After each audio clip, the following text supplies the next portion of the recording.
নমস্কার, আপনারা দেখছেন সময় কলকাতা। সময় নিউজ নিয়ে রয়েছে আমি সৈকত। চোখ রাখবো বিস্তারিত খবরে। ইন্দো নেপাল সীমান্তে গ্রেফতার আফগান নাগরিক এবং তার ভারতীয় বন্ধু। ধৃত আফগান নাগরিকের নাম আবদুল্লাহ খান। জানা গিয়েছে 4 বছর আগে হাওড়ার শিবপুরের একটি ফ্ল্যাটে থাকতেন তিনি। পেশায় কাবুলিওয়ালা আবদুল্লাহ চড়া সুদে টাকাও ধার দিতেন বলে জানা গিয়েছে। তার কাছ থেকে উদ্ধার হয়েছে ভারতীয় জাল আধার, ভোটার কার্ড, ড্রাইভিং লাইসেন্স এবং পাসপোর্ট। এমনকি আবদুল্লাহ খানের নামে লুকআউট নোটিশও জারি ছিল। সেই নোটিশ ট্র্যাক করতে গিয়েই আটক করা হয় তাকে। প্রাথমিক তদন্ত অনুমান, নেপাল হয়ে থাইল্যান্ডে পালানোর ছক ছিল ধৃত আবদুল্লাহর। ইতিমধ্যে পুরো বিষয়টি খতিয়ে দেখছে পুলিশ প্রশাসন। আমরা এই বিষয়ে বিস্তারিত জানবো। আমাদের সঙ্গে টেলিফোন লাইনে রয়েছে আমাদের প্রতিনিধি অর্পণ সিংহ। অর্পণ, আর কি জানা যাচ্ছে এই আফগান নাগরিককে ধৃত এবং তার বন্ধু ধৃত, তারপর পরবর্তী আপডেট কি পাচ্ছ?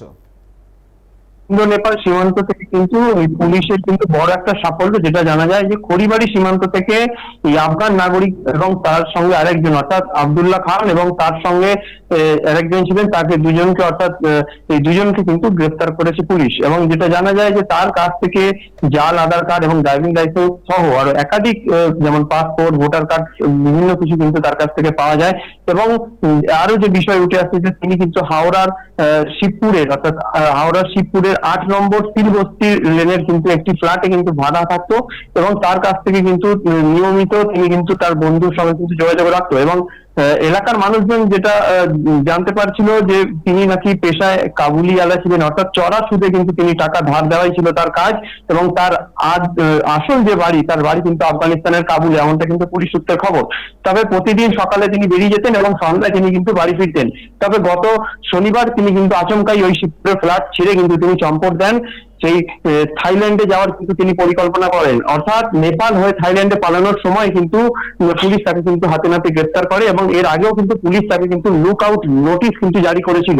তবে পুরো বিষয়টি প্রাথমিক তদন্তে কিন্তু যেটা উঠে এসেছে যে থাইল্যান্ডে পালানোর সময় কিন্তু তাকে হাতে নাতে ধরা পড়ে এবং পুলিশ তারা কিন্তু তদন্ত করছেন। এবং যে বিষয়ে আরো জানা দরকার, অর্থাৎ আবদুল্লাহর সঙ্গে তার পাকিস্তানের কোনো যোগ রয়েছে কিনা এবং আরো কারা এর সঙ্গে জড়িত আছে, পুরো বিষয়টি কিন্তু ইতিমধ্যে তদন্ত করছে পুলিশ প্রশাসনরা। ধন্যবাদ অর্পণ। ইন্দো নেপাল সীমান্তে গ্রেফতার আফগান নাগরিক এবং তার ভারতীয় বন্ধু। ধৃত আফগান নাগরিকের নাম আবদুল্লাহ খান। 4 বছর আগে হাওড়া শিবপুরে একটি ফ্ল্যাটে থাকতেন তিনি। পেশায় কাবুলিওয়ালা, চড়া সুদের টাকাও ধার দিতেন বলে জানা গিয়েছে। তার কাছ থেকে উদ্ধার হয়েছে জাল আধার কার্ড, ভোটার কার্ড এবং ড্রাইভিং লাইসেন্স এবং পাসপোর্ট। এমনকি আবদুল্লাহ খানের নামে লুকআউট নোটিশও জারি ছিল। আর সেই নোটিশ ট্র্যাক করতে গিয়েই আটক করা হয় তাকে।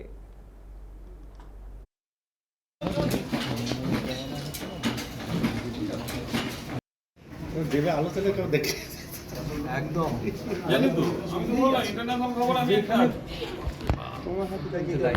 জানি তো।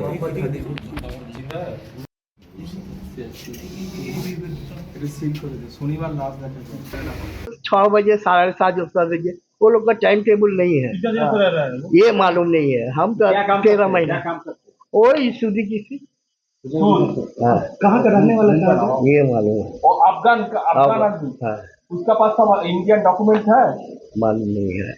जितना आदमी रहता है 2 आदमी बोला तो क्या अब्दुल्ला खान बोला तो एक्चुअली हम কাজকর্মে কোনো সন্দেহজনক কিছু দেখেছেন? সন্দেহজনক বাইরে থেকে কোনো লোকজন আসছে? বাইরে থেকে ना ना বাইরে থেকে ना ना कभी किसी तरह का कोई बात करते सुने थे? नहीं नहीं किसी पर बात करा, देश विदेश में बात हो रहा?